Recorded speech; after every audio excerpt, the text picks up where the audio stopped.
Dr. Henry Kissinger. I would like to extend my personal endorsement to the sports crier and wishing them great success. The founder was a tremendous asset to me during the past visa court. He stepped forward during my hour of need and explained to me the intricacies of the French tickler.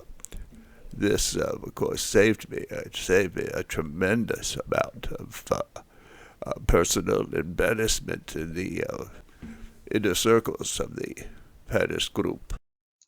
NASCAR, in its never-ending quest for truth, justice, and fans, decided to go after the GPBLTQ PDR XYZ organizations and have appointed Mikie Waltrip as their ambassador. Mikie will be touring the country making speeches to various organizations in hopes of bringing a few of them out to watch the NASCARs go round and round and round and round. We mentioned an episode or two ago that Jim Harbaugh was actually headed to Bishop Sycamore High School when news broke that the school really wasn't a school. And, of course, Jim denied he was going there to recruit any players, which was true. But Jim failed to tell us that he was actually going there to recruit the head coach for his coaching staff. Way to go, Jim. You can use all the help you can get. Sad news for me personally. Recently announced by Major League Baseball that it will be dropping Topps as their baseball card manufacturer in favor of someone else who will probably give them a couple pennies more per card. Yes, while exciting as it is. Yes, I once had like some of you, a substantial baseball card collection. I might say more, but we'll leave it at that. And when I got home from Vietnam, and that is the correct way to pronounce the word, by the way, it's Vietnam, none of this damn LBJ Vietnam horse crap.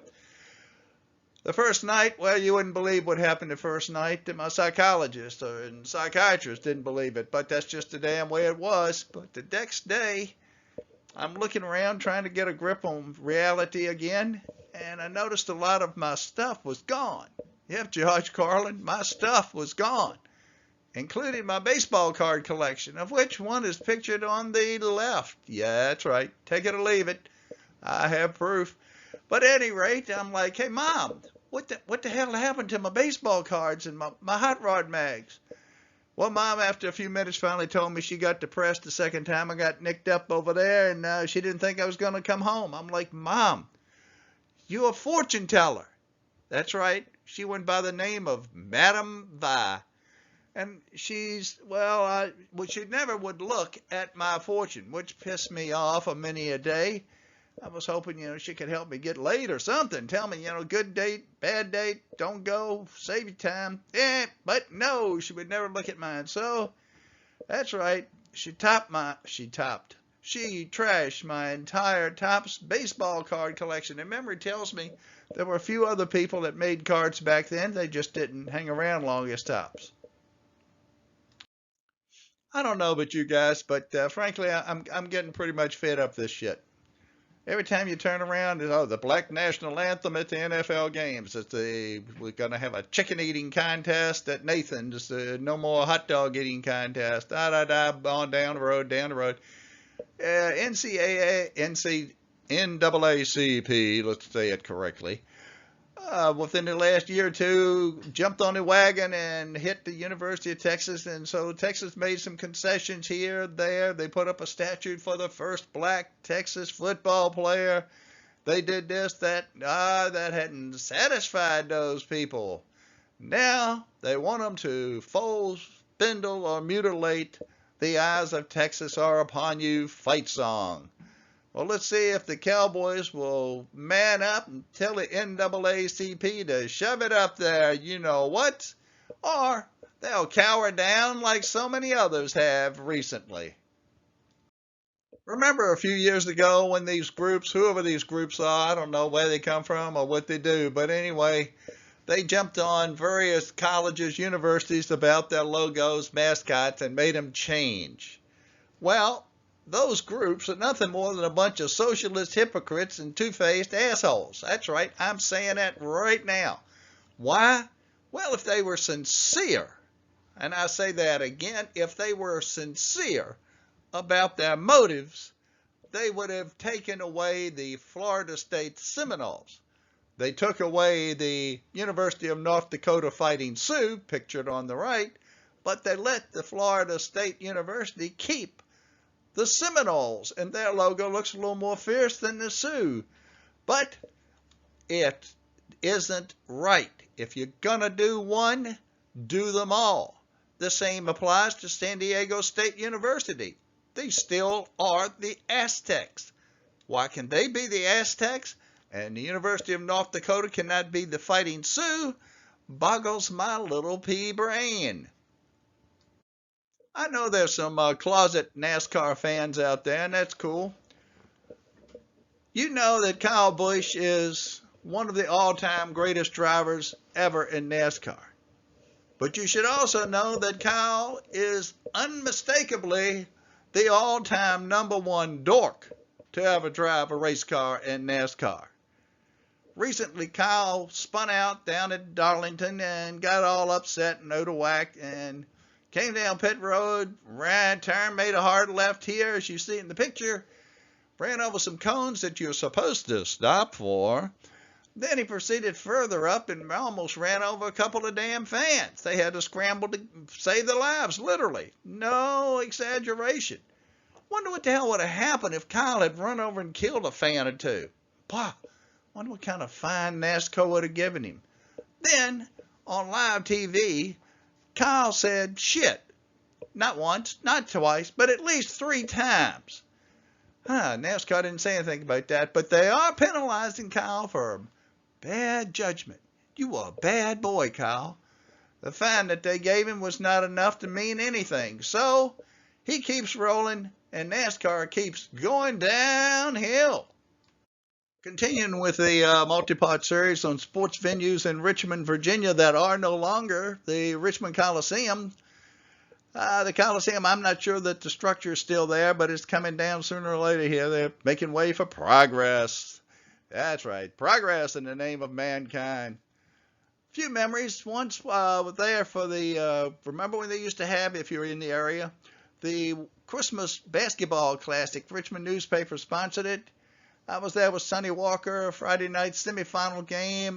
Lee Raker went in from the University of Virginia on a cleared, easy dunk. Not so fast there, bud.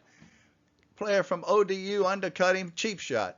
And Raker came down on the top of his head. But anyway, he was pretty beat up, but got to play the next time. That was one of the cheap shots of all time there.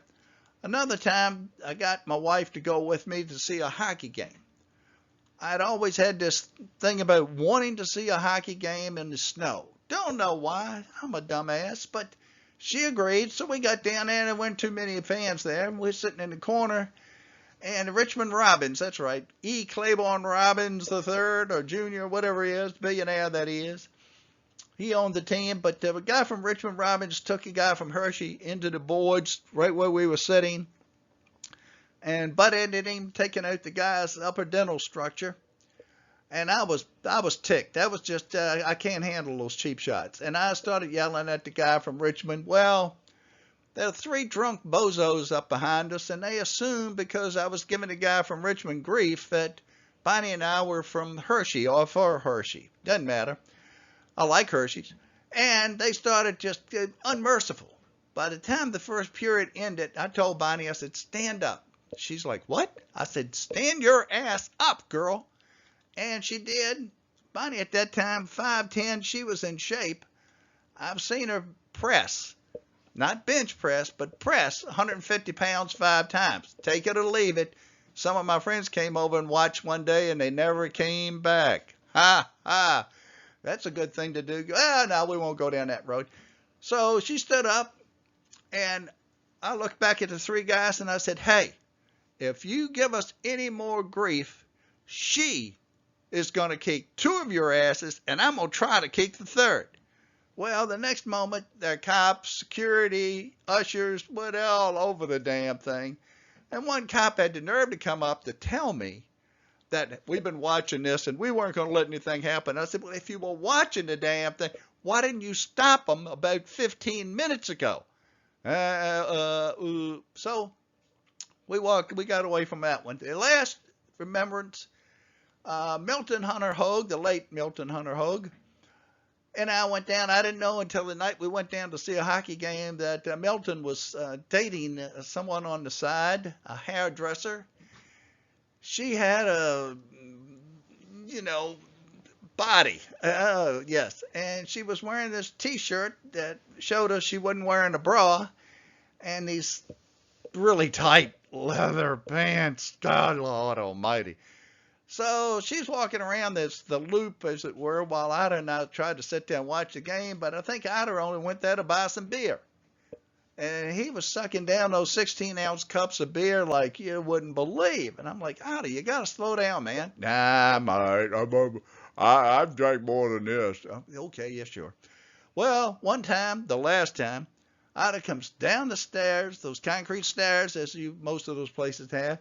And he went to turn into the aisle where I was sitting, and the last thing I saw was Ida tumbling down about 10 to 15 of those steps, head over, rolling, bang, feet up in the air and shit. I go running down to him, and a couple cops come running down. You know the old saying, you can't hurt a drunk. Well, hurt this one, because the first thing Ida said when I got to him was, man, that damn buddy, I'm hurt. And I'm like, well, no shit. Good Lord. And we were working on trying to get him upright and what have you. And we look, and here comes the girlfriend down those steps. She's got 2 cups of beers, and it was like synchronized beer splashing up, boobs flopping down, beer up, boobs down, and her heads are bobbing up and down like those little ducks you sit in the back window of your car. And then she finally slipped and made the last 5 steps sitting on her butt. The cop looked over at me and he said, boy, you got your hands full. And I'm thinking, no shit, Jose. I've managed to get everybody home safely and all that. And that was the last time I went somewhere without her. Breaking news. Nathan's just announced that next year's 4th of July famous hot dog eating contest will be replaced by Nathan's famous chicken leg eating contest. That's right. Next 4th of July, line them up and let's see how many chicken legs you can eat in 15 minutes or so, whatever time limit they decide to go with. Should be an exciting contest. And the United States National Anthem will be preceded by the Black National Anthem and a James Brown tribute.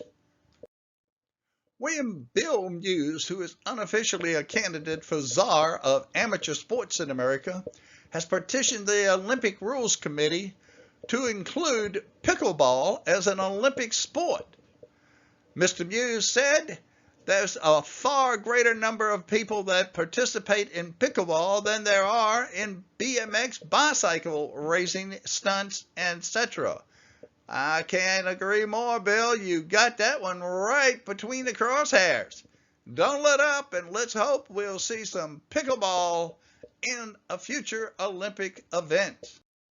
Once again, boys and girls, we've reached that time. That's right. It's Betty time, and time for the Sports Inquirer to shut down for another week. I hope you enjoyed it. I hope you got a laugh somewhere down the line. And if so, how about hitting that like button and that subscribe buttons? And then after you do that, raise your right hand to take the secret oath. And remember, peace, love, and rock and roll!